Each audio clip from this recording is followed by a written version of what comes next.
All right, if you haven't already, I invite you to open it up to your Bibles up to the letter of First Corinthians again.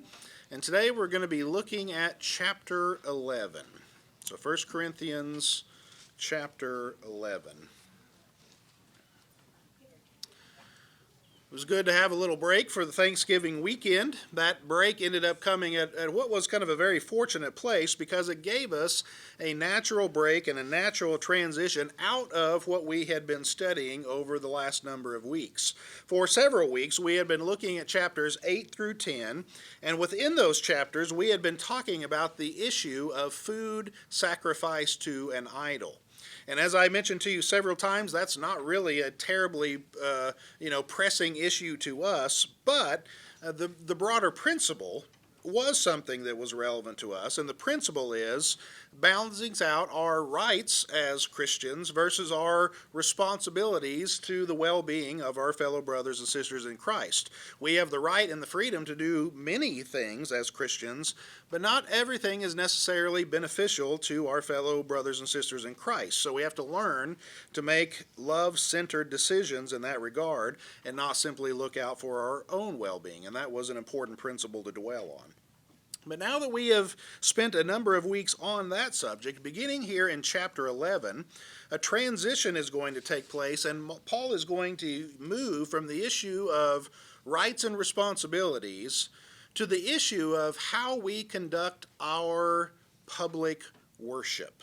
Okay? And that subject is going to go from chapter 11 all the way to chapter 14. And within that broader subject, there will be several smaller subjects that we can kind of chop this up into. The first is the subject of the role of men and women in the Christian assembly. The second is the subject of how they are participating in the Lord's Supper, which is going to be a little bit different from the way that we recognize it. And this has actually caused some problems there. And then the third and longest subject, which will take up 3 whole chapters, 12, 13, and 14, is the issue of spiritual gifts within the assembly, especially supernatural spiritual gifts. All of these things are interesting in their own right, and I think we will have a good time discussing each and every one of them. But we're going to begin this morning with a subject that has historically had some real points of controversy to it.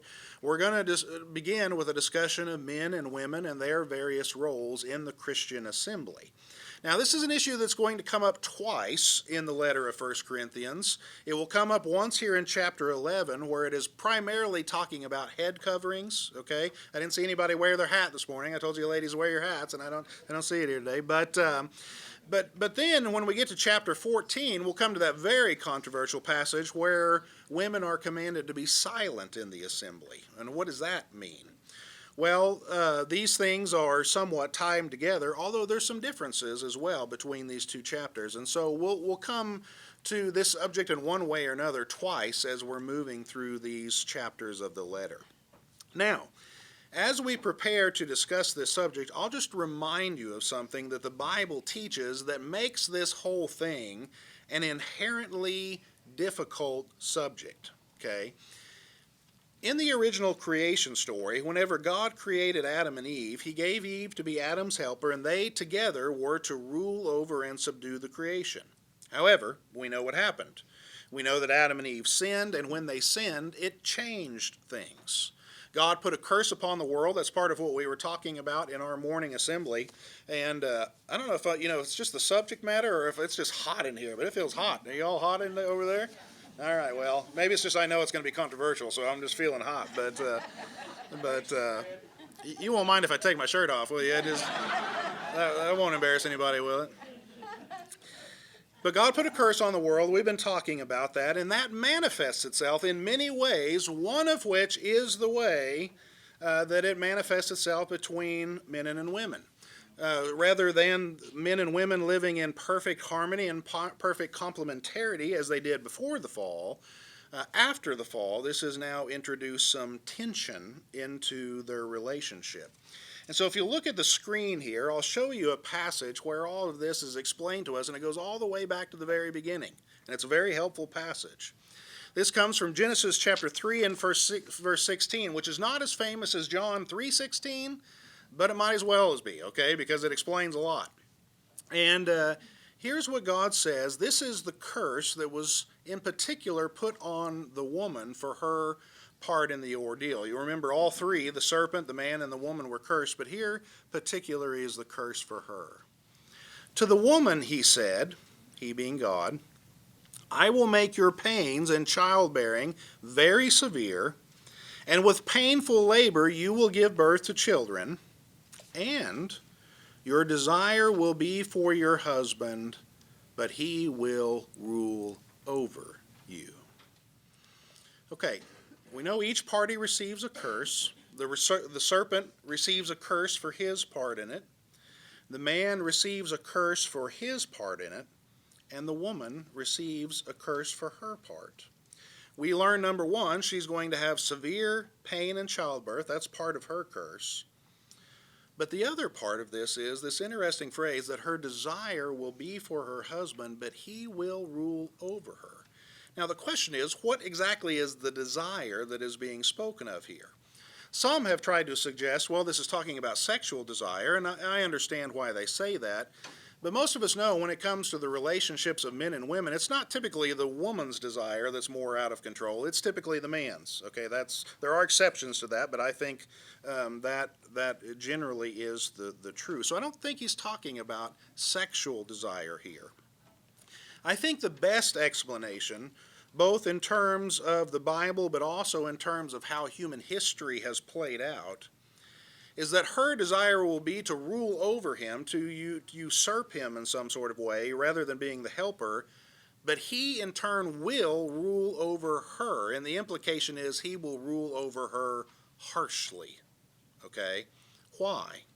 Because in most cases the man is physically bigger, stronger, more dominant in nature, and so in history this is going to end up being lopsided because of that.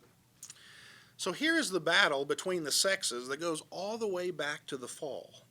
Men will rule oppressively, and women will want to and will seek to overthrow it. And that has dominated in the world, and except for in rare, small pockets where you see true godly living and true godly relationships, this is the way that it's been. Men have tended to dominate. They've tended to be very difficult and rough in their domineering, and women have wanted to come out from under that and have wanted indeed to dominate themselves. So all that has to be kept in mind anytime we're discussing this subject, and specifically this text. The subject in the opening verses of chapter 11 is the role of men and women and how that exists for one another, especially within the Christian assembly. And the subordinate nature is going to be talked about here, but it's going to be talked about both for men and women. Men and women both are under the authority of Christ. Christ is the head. Christ himself is under the subordination of the Father, not in his divine nature, not in his essence, but in his human nature. And then that order is further displayed in the Christian relationship between a man and a woman. So the specific subject that Paul is going to address here in chapter 11 is how men and women are to physically dress themselves in the Christian assembly. Teaching class with your shirt off probably would not have qualified, for men in this particular setting. But there is going to be a cultural element to this, as we discover, and we want to understand, what is that cultural element? But then also, just like in our previous class, what's the broader principle, the broader applications that are a part of this? This will be a difficult passage. There's some interesting things to note through here, and we'll try to move through it slowly and make sense of it here this morning. So as we look at it, if you want to look at your handout that I've given you there, we're going to do so under 4 different headings. We're going to look at the principle given. Then there will be the principle specifically applied. Then the principle is going to be expounded somewhat, and then finally the principle confirmed. Okay? So let's begin with the principle given. The principle itself will be explained in verse 3, but I want you to realize that the head of every man is Christ, and the head of the woman is man, and the head of Christ is God. But before we look at the principle, notice what Paul says in verse 2. I praise you for remembering me in everything and for holding to the traditions just as I have passed them on to you. So as Paul begins this section of the letter, he actually does so with a word of praise for the Corinthians. He's been very critical of them in various parts of the letter, but here he's going to give them a word of praise. The Corinthians, as a general rule, have been following the traditions that have been passed down to them, and Paul is very thankful that they are faithful in that particular way. Now, it is important to understand what he means by tradition here in this passage. Oftentimes in the New Testament, and with Jesus in particular, he's very critical of tradition. They see tradition as man-made things that have been added on to God's word, and those kind of traditions are condemned. That's not what Paul is talking about here. While it is true that there are man-made traditions, and Paul will condemn those traditions in other letters of the New Testament, like the book of Galatians, for example, here is a kind of tradition that is good, that is God-ordained. And this tradition could be summed up as the collective teachings of the apostles and the prophets. Tradition simply means something handed down. And you can hand down man-made things, and you can hand down God-ordained things. In this case, Paul says, I praise you for keeping to the God-ordained things. Specifically, he's referring to his own teachings from his time with them, and he is saying about those traditions they are God-inspired, and he is pleased that they are keeping them. However, it's not without problems. Paul has already addressed some of those problems in the letter, and as he moves through the next 4 chapters, Paul is going to address more problems in their assembly. And one of the areas where there seems to be a problem is with the role of Christian men and women. Now, it's a little bit hard to piece together because some of the things that Paul will mention here, he does not mention in any other letter of the New Testament. And so we have to use a little bit of context, a little bit of our historical knowledge to try to understand what Paul is teaching and then how it can be relevant to us in our particular cultural moment. So we'll get to the specific practice here in a moment, but pay attention to the actual principle as it's laid down. This is the universal principle. But I want you to realize that the head of every man is Christ, and the head of the woman is man, and the head of Christ is God. God meaning the Father there in that sense.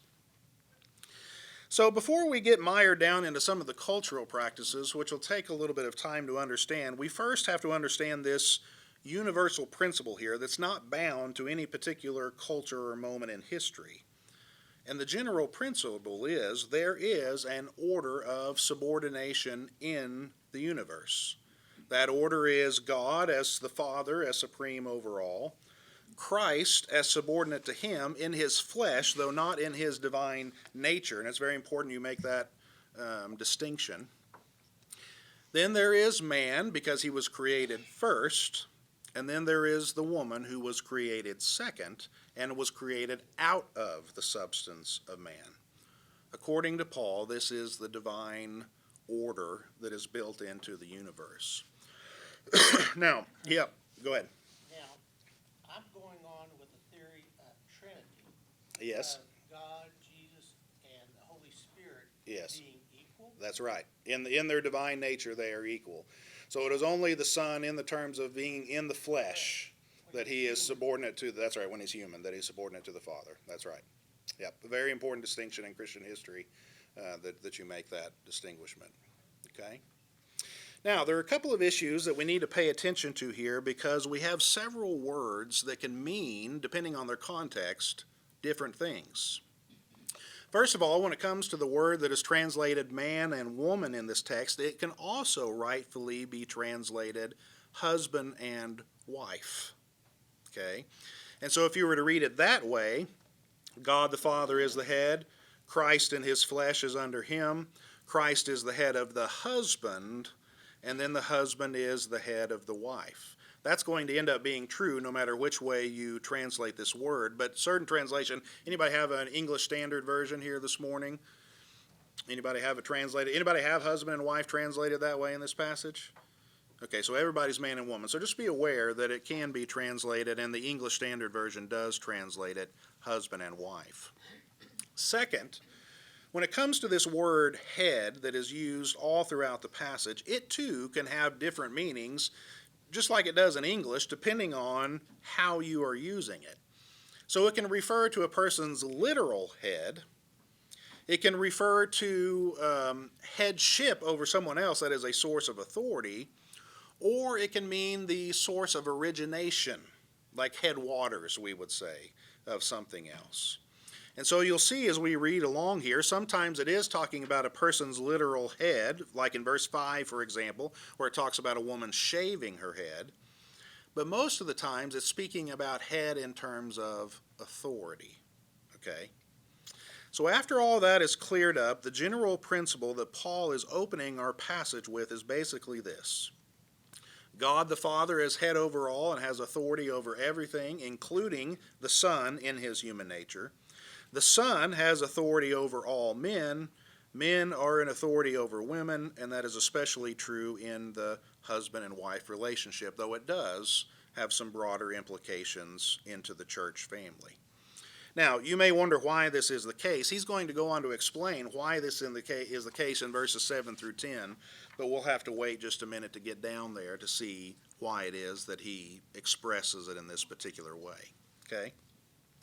All right, so with the general principle given, in the next few verses, Paul is now going to apply this principle to the specific situation that is obviously being troublesome there in the Corinthian congregation. Verse 4.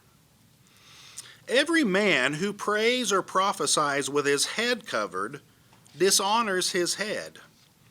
But every woman who prays or prophesies with her head uncovered dishonors her head. It's the same as having her head shaved. For if a woman does not cover her head, she might as well have her hair cut off. But if it is a disgrace for a woman to have her hair cut off or to have her head shaved, then she should cover her head. So, obviously, we need to do a little cultural work here to understand what exactly this passage is talking about, because if I'm not mistaken, all this is a little bit foreign to most of us. In the ancient Roman world, especially in Greek culture in a place like Corinth, it was not uncommon for a woman to wear a public covering of her hair. Now, it's not as extreme as in the Muslim world, if you've seen pictures where they're basically covered head to toe with only their eyes showing. But it would usually be some kind of cloth or some kind of covering that would cover the hair. And it wouldn't completely conceal it, but it would just kind of cover it up and frame her head in that particular way. Now, why was that done? Two reasons. Number one, even in Greek Roman culture, it was thought to be a sign of modesty and respectability. This is something that was especially done among what we might call middle class women, or the higher classes. Most of the time in that culture, women wore longer hair, and it was thought to be a sign of intimacy between a man and a wife that only he could see her with her hair fully exposed.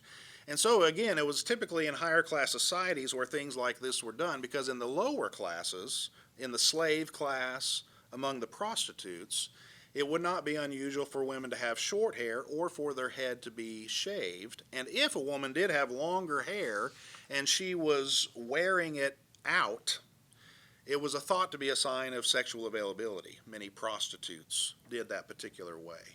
So really the veil is sort of a sign of respectability. Like today, we might say that a certain skirt length would be a sign of respectability versus one that's too short, which might present the idea of availability. That's kind of that same sort of idea. Now, second, because this was the case, if you had women going out in public with their hair out or with their head shaved, it usually associated you with, number one, with temple prostitutes, or number two, that you were rebellious and were kind of flouting the convention of the day. And so what Paul is essentially doing in this passage as he applies this principle is he is encouraging believers to respect the customs of modesty and respectability in their culture. He's asking them not to do things that would flout the traditional understanding in society, the traditional things that would distinguish between a man and a woman. He's not wanting them to be provocative in that sort of way. Now, as just kind of an interesting side note here, it's sort of fascinating how this actually changed over time, because in Jewish custom it's the exact opposite. In Jewish custom, it developed that men are the ones who cover their heads when they pray. You may see in the lighter forms, men will wear the little yarmulke that they will wear on top of their head. Or if you've ever seen men praying, for example, at the wall in Jerusalem, you ever seen men there, and they're often kind of genuflecting as they do it, and usually they have some kind of shawl over their head. Well, that developed later on. It actually developed out of a misunderstanding of Exodus 34, 33 through 35. That's the story of Moses, you remember, when he comes off the mountain, and he's been meeting with God, and his face is reflecting the glory of God. And so what does he do? He puts a veil across his face in order to basically not be intimidating to the people of Israel. Anytime Moses would go back into the tabernacle or the tent of meeting, that glory would be renewed, and every time he would come out, it would start to fade away. And so a tradition developed among Jewish men to be like Moses and to cover their head whenever they were praying. So it's interesting how cultural mores change and stuff, and so it ended up being the exact opposite of the way that it's being talked about here. Okay, all that comes later. That comes well after the time of Jesus in the first century. So this is before all that. And in Corinth, traditionally, a man did not cover his head, but a woman did, as a sign of modesty and respectability. So again, verse 4. Every man who prays or prophesies with his head covered dishonors his head, but every woman who prays or prophesies with her head uncovered dishonors her head. It is the same as having her head shaved. Here, once again, we have to distinguish between the different uses of the word head. In verse 4, when he says, if a man covers his head, he's pointing to and speaking to his literal head. But as he goes on to say, if he covers up his head, he dishonors his head. In this case, he's talking about head as a source of authority. He's talking about Christ. If he covers his head in this culture, he is failing to honor Christ, who is his head. Same way speaking about women in verse 5. Every woman who prays without covering her head literally dishonors her head, which in this case would be the man.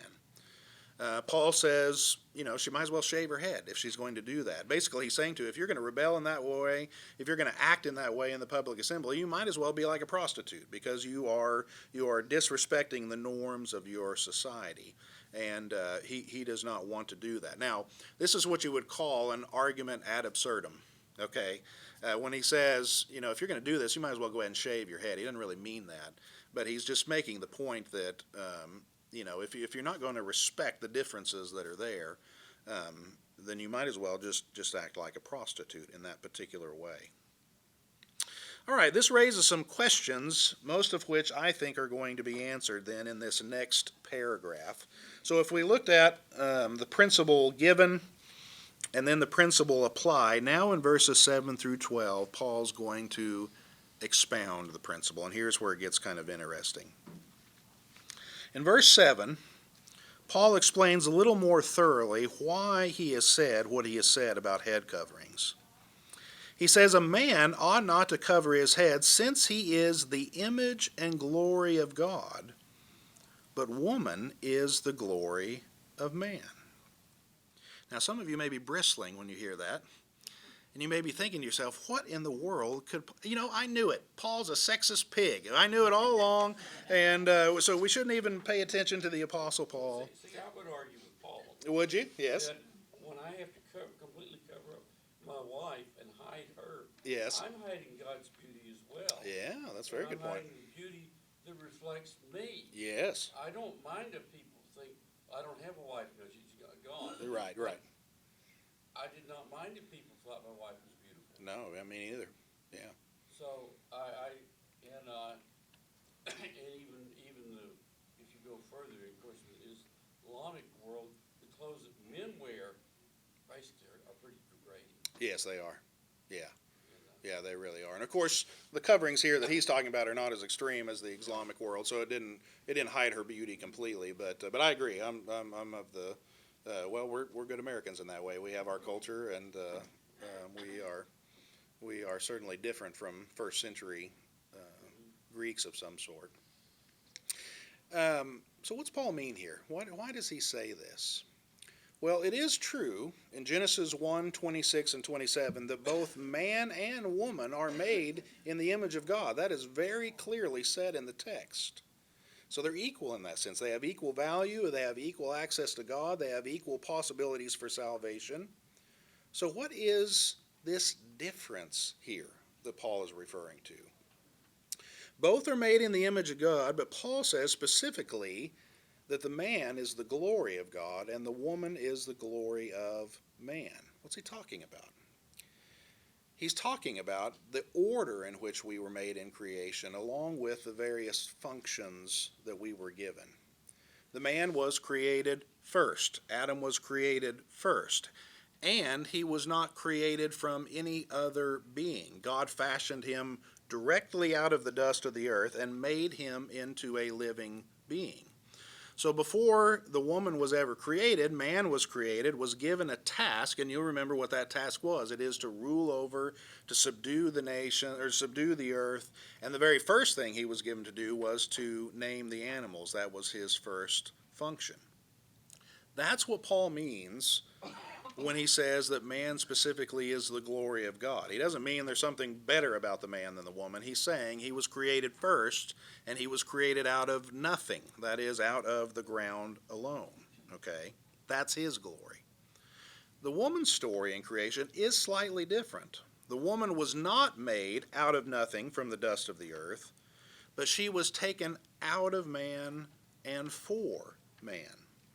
She also was given a direct task to rule over and subdue the creation, but she is given that task as his helper. Okay? So in the same way that the man is the glory of God because he was created out of nothing directly by God, the woman is the glory of man because she was created from him and has been given the task to be his helper. So what Paul is basically saying is, in the customs that they have here in Corinth, this reality needs to be somehow appropriately reflected in their practices. The man should not cover his head in the assembly when he's praying or prophesying because he is the glory of God. Men were created first. They were created out of the dust of the earth.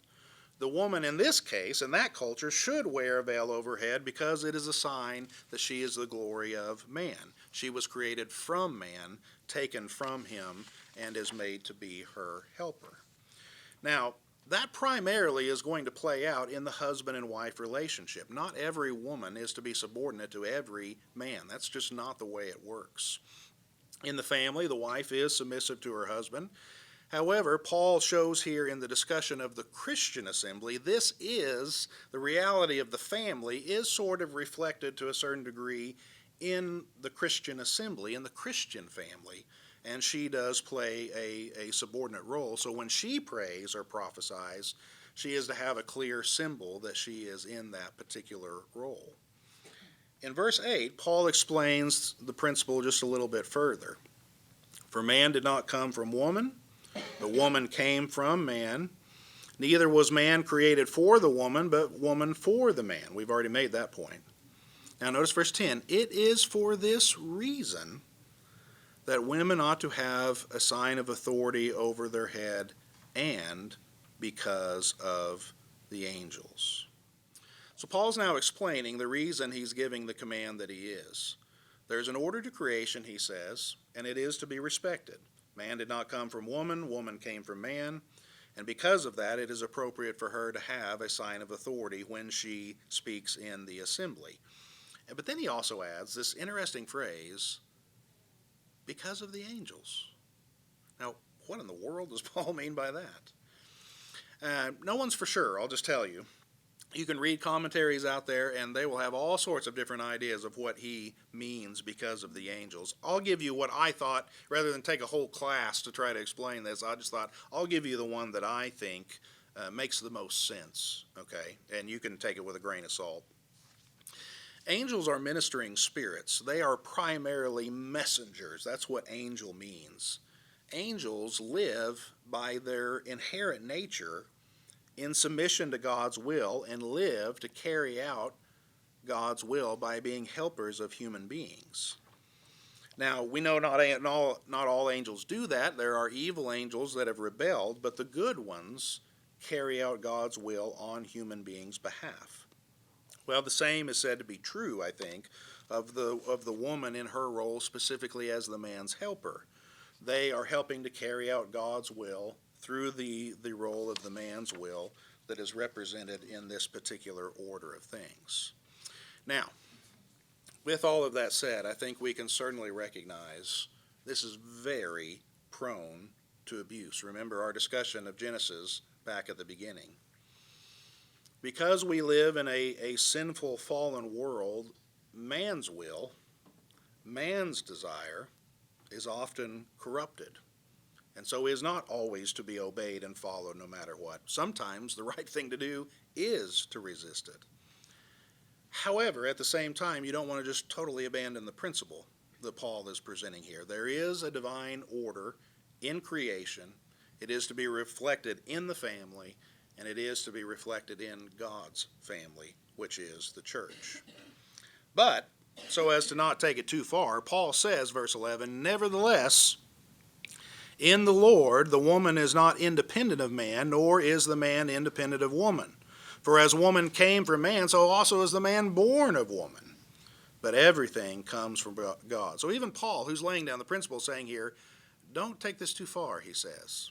Even though it's true there is a divine order, man was created first and then the woman second, now how it works out is the man comes from the woman. So he's wanting to make sure you don't take this to extremes. Now, I've kind of presented the layout to you here, and there's a few more verses to look at, but let me just pause, and that's a lot for you to take in and think about. What are some of your questions or comments about the argument that Paul has presented here? Yeah. In verse 11, is that talking about the marriage relationship?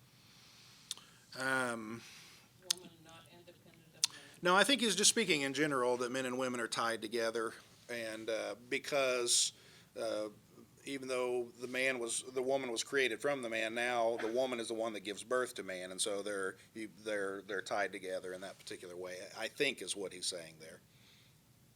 Do you have a follow-up thought? Do you have a follow-up thought? I wondered if it was talking about the marriage. Yeah, relationship. I don't think so. It'd certainly be true in marriage, but I don't think it has to limit to that. Yeah, go ahead. Well, in my long life, and certainly there's people here who are older than me, I've seen so many different husband and wife Christian relationships. Yes. That there is a huge variety of how they live it out. Yes. Their Christian life together. Yes. Based on their personalities and who they are and their background and stuff. That's right. That they got to work it out. I mean, Yeah. Just how they're going, how they progress. Because back when I lived in Pennsylvania, there was an older couple that I really admired and adored. He was an extremely quiet man. He did Yeah. not talk in public at all. Mm-hmm. Because of his background that he grew up, it's just how he grew up, his parents, and their age, and his grandparents and stuff. He didn't talk. But she did. Yeah. She talked all the time. You know, I mean, Yeah. she was, Yeah. she went to Billy Graham, same school that Billy Graham went to. Uh-huh. And she taught the Bible and everything else. Yeah. And led a big class and stuff, you know. Yeah. Mm-hmm. And, I got to know them quite personally and stuff. And they functioned just well. Yeah. You know? Mm-hmm. And I knew what they were like in their house and what they did and so on and so forth. Yeah. It was very interesting. And I've seen relationships the other way around as well. Yeah, that's right. There are lots of variations. I can tell you from experience, if you marry a Russian, you're not going to dominate her. I'm just putting that out there from experience. That Russians are not dominated. I can just tell you. A place that I lived and worked about 35 years ago, Yeah. the men, most of the men that worked there, we're not talking about necessarily Christian men, Yeah. essentially turned over the household completely to their wives. Yeah. Some of the men I talked to did not know if their kids had allergies or not. Yeah, They did not know about problems like that. yeah, They apparently did not know a lot about their own kids' health. yeah, yeah, yeah. I think we've all probably seen lots of ways, various ways that can be healthy and lots of ways that can be unhealthy. And did I see a hand back here? We see that on TV a lot about there's a lot of women who are shaving their heads. Ah, I had not seen I had thought of the correlation between the two of them of denying God, denying the principle of shaving your heads and covering your heads and that kind of stuff. So I don't know whether that has something to do with the protest of God in their lives or not. I think it can, although I don't think it necessarily has to.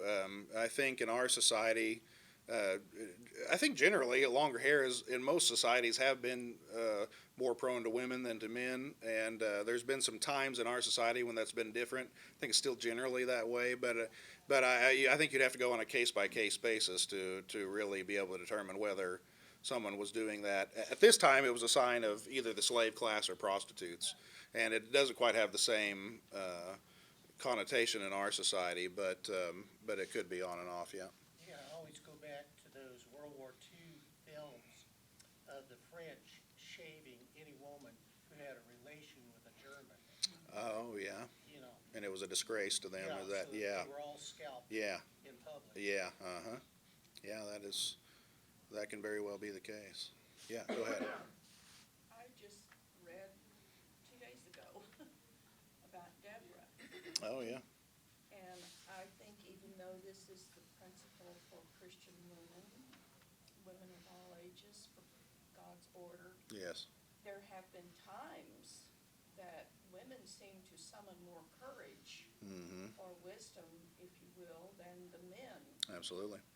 And, in fact, Barak went to, Deborah called Barak to her because she was a prophetess. Yeah, And she told her, she said, the Lord God commands you, go take with you 10,000 men, anyway, to meet Sisera, who was oppressing the Jews at that time. yeah, Anyway, she later told him, because he wouldn't go without her, that God would not give him the victory in his hand. The honor Right. would go to yeah, she would get the glory. another woman Uh-huh, in jail, because Sisera fled into the tent of jail, Yeah, Jael, yeah, and she put the spike through his head. Deborah didn't do it, that's right.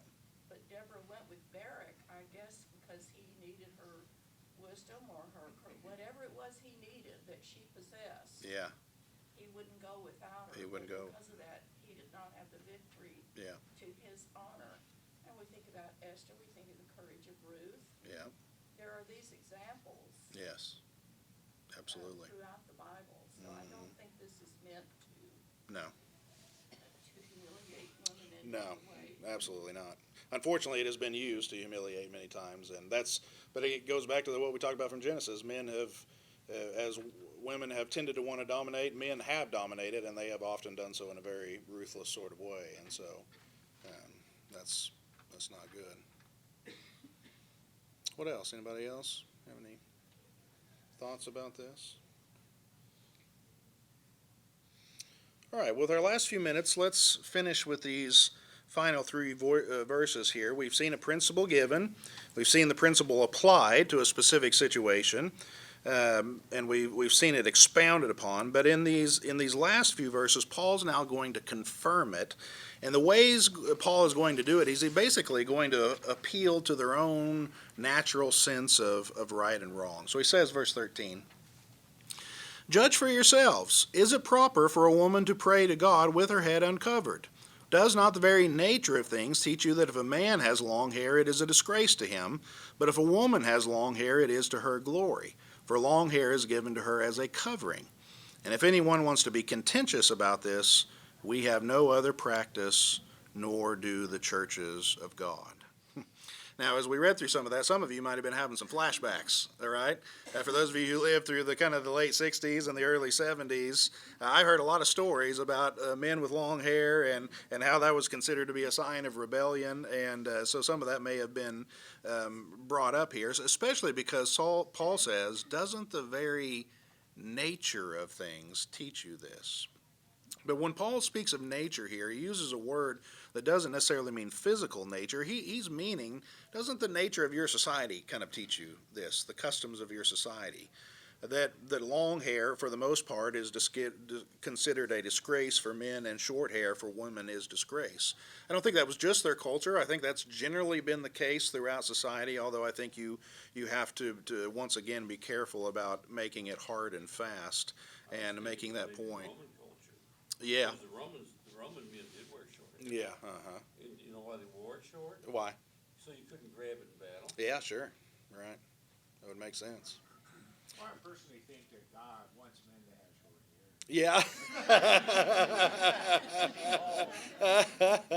hair. Yeah. Well, you know, I'm not above using the Bible in ways that are useful every once in a while. He made it pretty clear. And I do like Olya's longer hair, and so every once in a while when she threatens to cut it, I whip out this passage, and I'm like, look, honey, you can't do that. And so, but I think Paul is pointing to a general practice again that is a part of their culture.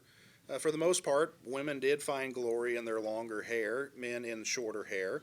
And but the basic principle is this, okay? Here's the basic principle. In the Christian assembly, respect the cultural norms that distinguish between men and women. There are differences there. Those differences are not inconsequential. They are rooted in nature, and certainly they are rooted in a creation order. And Paul feels like, as a general rule, those things need to be respected, they need to be acknowledged, and that the church should not be a place that is sort of radically bucking against the customs of society. Okay? Any last questions